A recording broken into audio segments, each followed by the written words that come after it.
तो आज हम लोग एक क्वेश्चन आता है रेस पे। क्वेश्चन तो इजी है बट जो है कि हम लोग प्रेशर में इस क्वेश्चन को बना नहीं पाते हैं। रेस से रिलेटेड क्वेश्चन है ये। एसएससी सीजीएल प्री और प्री में एसएससी सीजीएल प्री में भर भर के क्वेश्चन आता है। इसमें भर भर के क्वेश्चन आता है तो हम लोग प्रेशर में क्वेश्चन को बना नहीं पाते हैं। तो मैं सिंपल सा ट्रिक बहुत सारा है लेकिन वो कोई काम का आता नहीं है। प्रेशर में क्वेश्चन बन नहीं पाता है। एक क्वेश्चन है इस पर मैं डिस्कशन कर रहा हूँ। एक दौड़ है इन ए 200 रेस, एक 200 की दौड़ है। इसमें ये जो है बी को 25 मीटर की स्टार्ट देता है और ए बी को 10 सेकेंड से हरा देता है।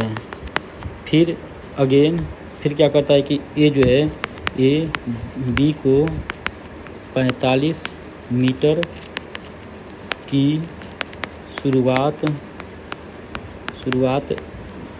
देता है और दोनों एक साथ रेस कंप्लीट करते हैं। तो ए द्वारा 200 मीटर की दौड़ में कितना समय लिया है। इस क्वेश्चन को हमें सॉल्व करना है। तो ये क्वेश्चन क्या कर रहा है पर हम आपको बता रहे हैं। ए और बी दो हैं। ये कोई एक 200 मीटर की रेस है। इसमें ए कोई पहली बार में ए यहाँ खड़ा है और बी जो है उससे 25 मीटर आगे खड़ा है। और तो ये डिस्टेंस कितना हो जाएगा 175 मीटर। तो ये सोचिए ये टारगेट पॉइंट है। तो जो स्टार्टिंग में ए जो है ये 200 मीटर दौड़ रहा है, 200 मीटर, और बी कितना दौड़ रहा है 175 मीटर दौड़ रहा है।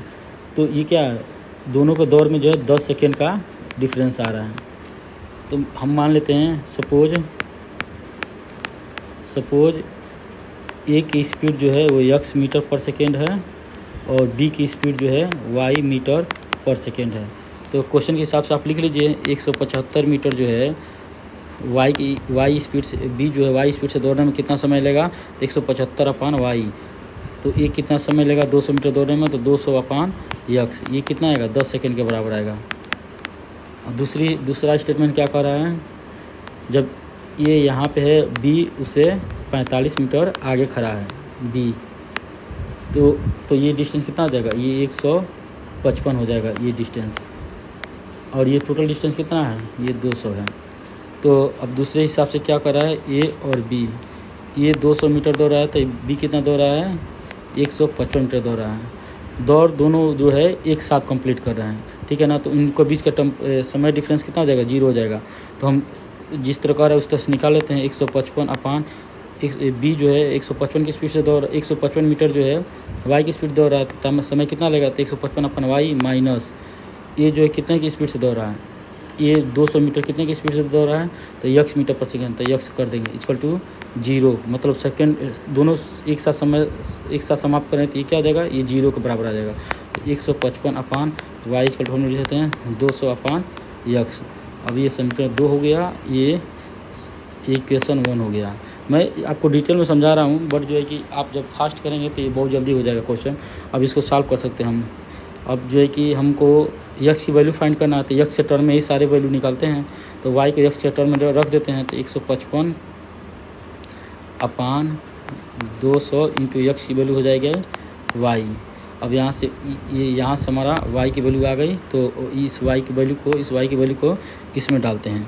तो यहाँ से रखेंगे हम लोग 175/155 इंटू 200 माइनस 200/x की वैल्यू हो जाएगी 10। अब देखिए, अब आगे हम लोग करेंगे, इसको सॉल्व करेंगे तो 200 एक्स कॉमन लेते हैं, 200 अपन एक्स कॉमन ले लेंगे, 175 अपान 155 माइनस 1 की वैल्यू हो जाएगी 10। हम क्वेश्चन आपको समझा रहे हैं इसलिए टाइम लग रहा है, नहीं तो ये बहुत जल्दी क्वेश्चन सॉल्व हो जाएगा।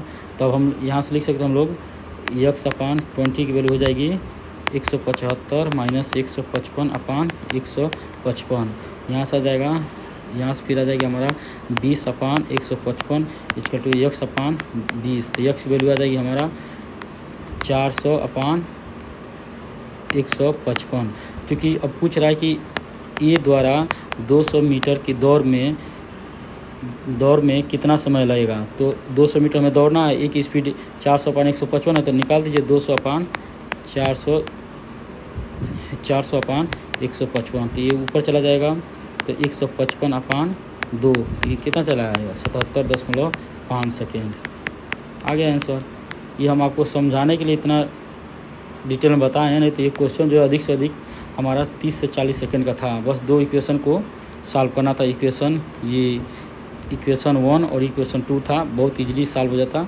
और बाकी का ट्रिक वाला है, लेकिन एग्ज़ाम के समय में इतना प्रेशर होता है कि वो सब भूल जाता है, बन नहीं पाता है, इसलिए मुझे यही प्रीफर करते हैं हम, और ये सही भी है। तो ये 77.5 सेकेंड लगेगा। Okay bro.